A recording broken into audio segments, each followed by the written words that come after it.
Welcome to Elsa's Secret Kitchen, and let's prepare spaghetti with homemade pesto together.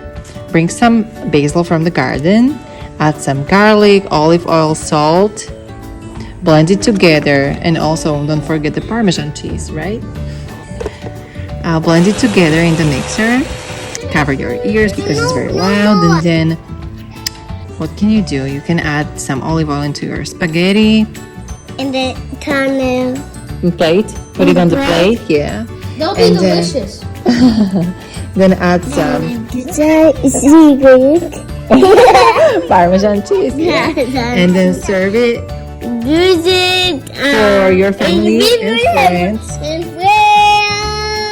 You can add some olives. Olives. And enjoy. Is that The end. the end?